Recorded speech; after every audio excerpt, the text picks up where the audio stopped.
What if everything you thought you knew was wrong? What if the person standing in front of cameras wasn't who he seemed, wasn't the actual monster?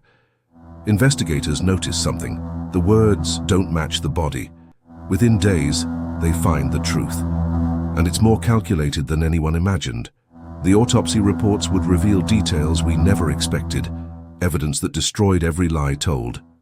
This is what you want? Yeah, this is my decision. This is what I'm gonna do.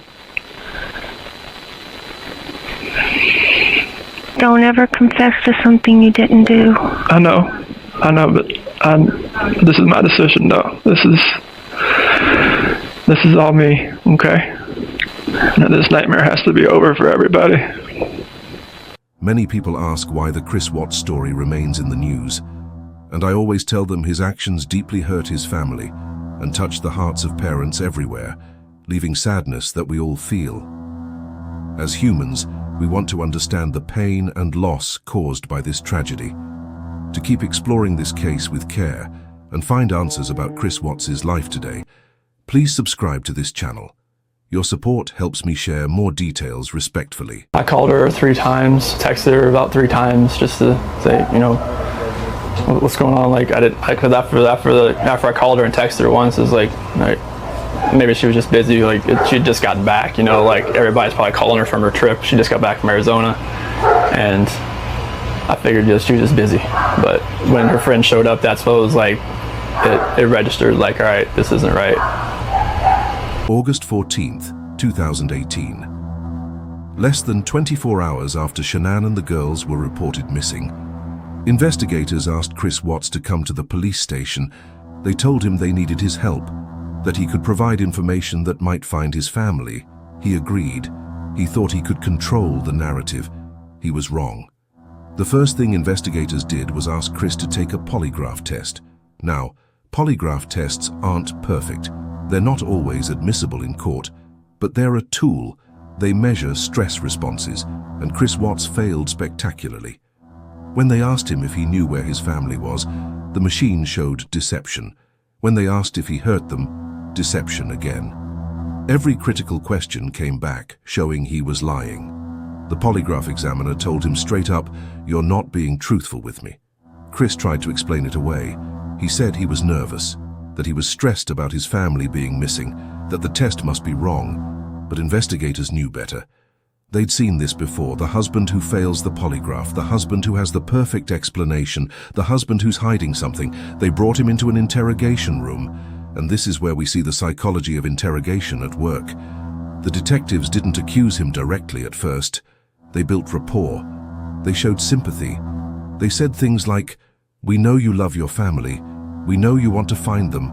Help us understand what happened."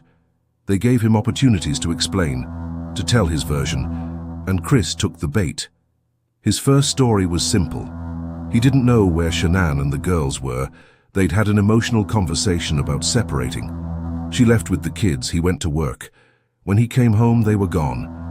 But the detectives pushed back, gently at first. They pointed out inconsistencies, the neighbor's video, the fact that Shannan's car was still home, her phone, her medicine. Nothing made sense with his story, so Chris changed his story. This is what guilty people do. When one lie doesn't work, they modify it. They add details. They shift the narrative. But they never tell the whole truth. Chris's second story was more elaborate. He said that yes, he'd had an affair. He'd been seeing someone from work. Shannan had confronted him about it that morning. They'd argued. It got emotional. He told her he wanted to separate. He claimed that later he saw something on the baby monitor. He said he saw Shannan hurting the girls, that she was strangling Celeste, that in a rage over their separation, Shannan had hurt their daughters. He said that when he saw this, he went into their room and he strangled Shannan in response. Right now, I don't even want to just like throw anything out there. Like, I hope that she's somewhere safe right now and with the kids. But I mean, could she just taken off? I don't know. But if somebody has her and they're not safe, like, I want them back now. Like that's what's in my head. Like, if they're safe right now, they're gonna come back. But if they're not safe right now, that's the not knowing part. Like, if they're not safe. Last night I had every light in the house on. I was hoping that I would just ran over by the kids running in the door and just like barrel rushing me, but it didn't happen. And it was just a traumatic night trying to be here. Let me be clear about something. This story was a lie. A calculated, disgusting lie designed to shift blame onto the victim. But in that moment, Chris thought this story might save him. He thought that if he could claim he acted in response to seeing his daughters hurt, maybe he could argue temporary insanity. Maybe he could avoid the worst charges. The detectives listened. They didn't interrupt, they let him talk. And then they started poking hole in this new story. If Shannan hurt the girls, where were the injuries? If he acted in the moment, why did he dispose of the bodies? Why did he go to work? Why did he do a TV interview begging for them to come home? Chris didn't have good answers. He stammered, he paused. He said he panicked, that he didn't know what to do, that he was scared. The detectives asked him where the bodies were, and finally, Chris broke. He told them he'd taken his family to an oil field owned by his company, a place called Survey 319, remote, isolated, where he worked alone sometimes. He said he'd put Shannan's body in a shallow grave. And his daughters. This is hard to say, but you need to know the truth of what this man did. He said he'd put his 4-year-old and 3-year-old daughters' bodies into oil tanks, 20-foot-tall tanks filled with crude oil. He'd driven them there in his truck, while they were still in their pajamas, and he'd pushed their small bodies through 8-inch openings at the top of these tanks. The detectives asked him why. Why would he do this to his own children? Chris said he wanted them to be found, that he thought they'd be preserved in the oil. This was another lie. He wanted them hidden. He wanted them to disappear forever. On August 15th, investigators went to the Survey 319 site. They found Shannan's body in a shallow grave, covered with dirt. She was wearing the clothes she'd worn home from her trip, the shirt that said, "Oops, I did it again," in reference to her pregnancy. Then came the horrifying task of draining the oil tanks. As an investigative reporter and a parent myself, this was one of the hardest and touching pieces of case I've ever had to research. Please subscribe. It encourages me to keep bringing you more details about this case. But do you know what? In 2025, people are pleading for his release. Some people still doesn't believe he did it. Please let me ask you something. If you truly care for humanity, why would you be pleading for someone who ended his family? Why would you be pleading for someone who shows no remorse, who doesn't care for humanity, who doesn't know the pain of losing a loved one? Let me take you back to the full autopsy release. Now we need to talk about the evidence, the medical evidence, the autopsy reports. I'm going to share what was found. This is difficult information, but it's important. It proves what really happened, and it proves Chris lied. If you need to skip ahead, I understand. Shannan's body was found in a shallow area. She'd been placed there on August 13th, early morning. The autopsy was conducted by the Weld County coroner. Cause of passing? Manual strangulation. Someone used their hands, applied pressure to her neck for several minutes, until she stopped breathing. There were marks on her neck, bruising, petechiae in her eyes. That's small burst blood vessels. Sign of asphyxia. The medical examiner noted something else. Shannan was face down when found. Her arms were near her sides like she'd been placed carefully. There were no defensive wounds on her hands, no signs she fought back hard. Toxicology showed something in her system, oxycodone, a painkiller, but not enough to cause harm. Just what she'd been prescribed for a medical issue. The examiner estimated time of passing, early morning. August 13th, between 1 a.m. and 6 a.m. Exact time impossible to pinpoint, but the evidence pointed to one thing. She'd been attacked while asleep or barely awake. Never had a chance to defend herself. Now let's talk about Bella and Celeste. Their bodies were found in oil tanks, crude oil storage tanks at the job site. Chris had access to these tanks. He worked there. The tanks had small openings at the top, about 8 inches wide. He'd put them through those openings, dropped them inside. The recovery process took hours. It was incredibly difficult. The oil had to be drained, slowly, carefully. When they were finally brought out, autopsies were performed. Both girls had the same cause of passing: asphyxiation. They'd been deprived of oxygen, suffocated. But here's what made it worse. What proved Chris's second story was a lie. There was oil in their lungs, in their stomachs, in their airways. Do you understand what that means? They were breathing when they went into those tanks. They were alive. Let that sink in for a moment. Chris's story was that Shannan hurt them, that they were already gone, but the medical evidence proved otherwise. Those girls were alive when he put them in there. The medical examiner noted other things too. Bella had a small bruise on her jaw, fresh. Celeste had minor abrasions, recent, signs of a struggle, signs they fought, 4 years old and 3 years old. And they fought. The toxicology came back clean for both girls. Nothing in their systems. Investigators asked Chris about this, confronted him with the evidence. He finally admitted it, told them what really happened. He said he took care of Shannan first, then the girls. Said Bella walked in, saw what happened, asked, "What's wrong with Mommy?" He told her Mommy wasn't feeling well. Then he loaded everyone into the truck, drove 40 minutes to the oil site. First, he buried Shannan, dug a shallow area, placed her inside. Then he dealt with the girls. He said Celeste didn't suffer, that it was quick.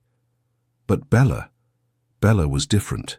She was old enough to understand something was wrong. She asked questions, she cried, she said, "Daddy, no." And he did it anyway. Then put them in those tanks one by one, went to work, texted his girlfriend, acted normal. The autopsy reports destroyed his defense completely, proved premeditation, proved he lied repeatedly, proved those girls were alive until the very end. This evidence would become the prosecution's strongest weapon.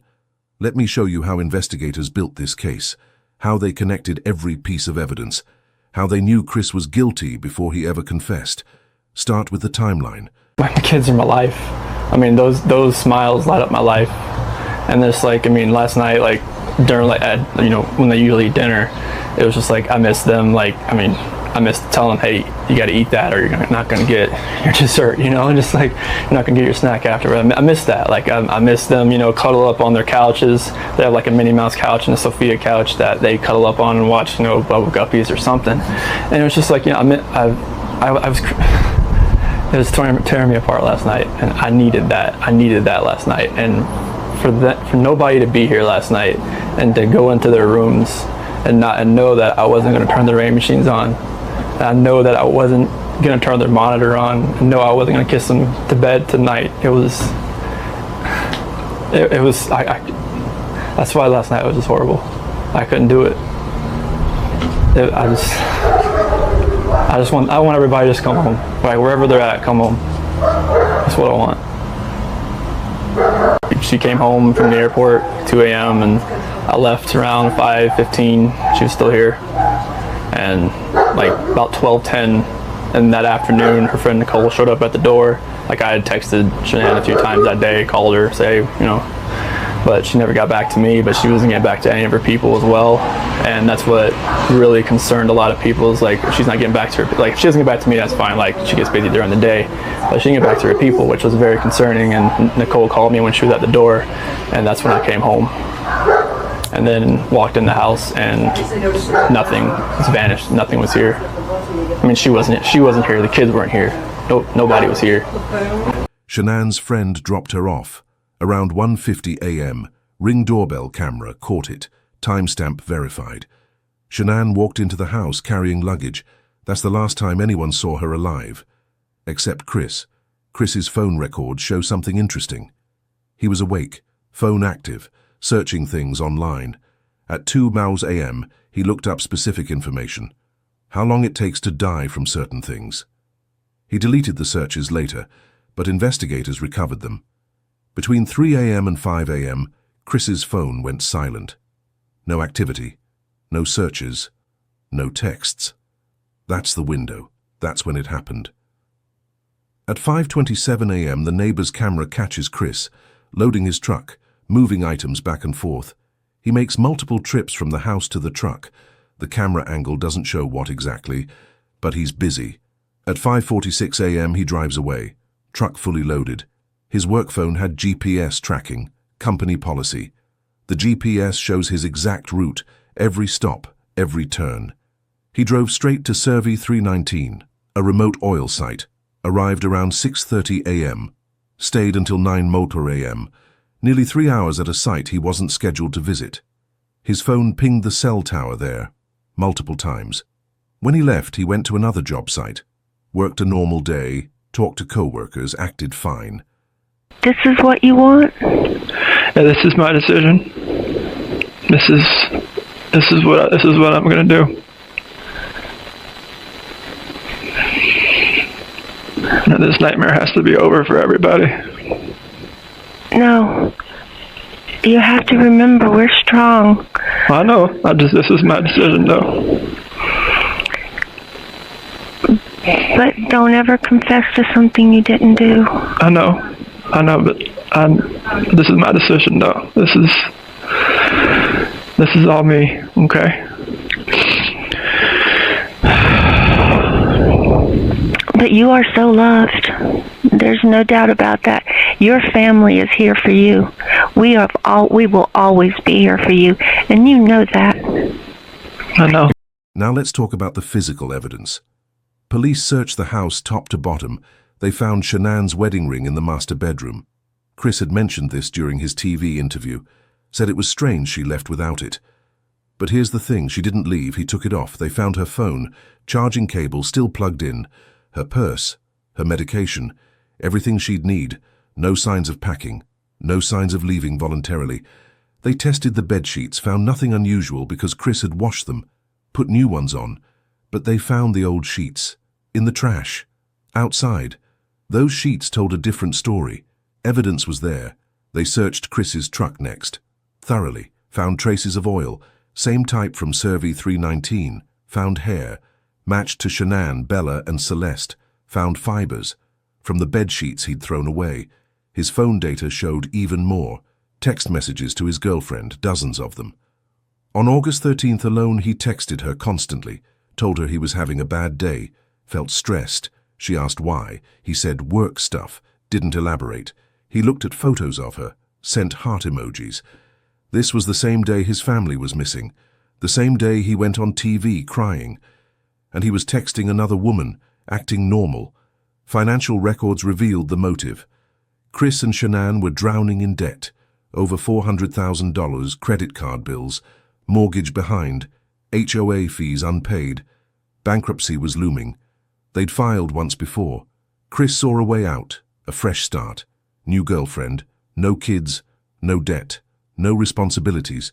But divorce meant child support, split assets, more debt.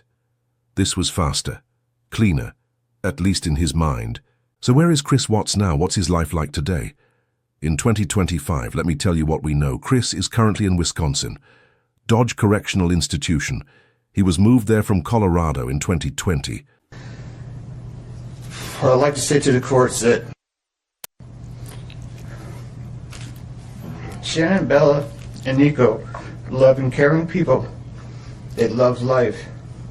They love being around people who love them. They always had good times. This is the first time they went to the beach this year, and they loved it. But God only knows what happened that night. Life will never be the same without Shannan, Bella, and Celeste and Nico. Had all their lives to live. They were taken by a heartless one.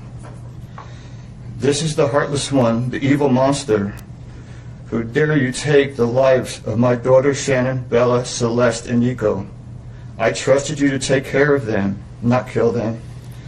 And they also trusted you.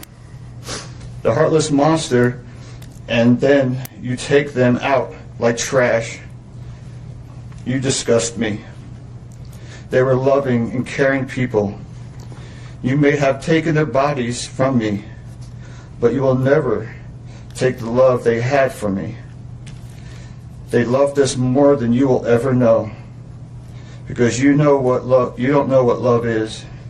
Because if you did, you would not have killed them. You monster, thought you would get away with this. I don't know how. The cameras do not lie. You carry them out like trash of the house. Yes, I seen the videotape.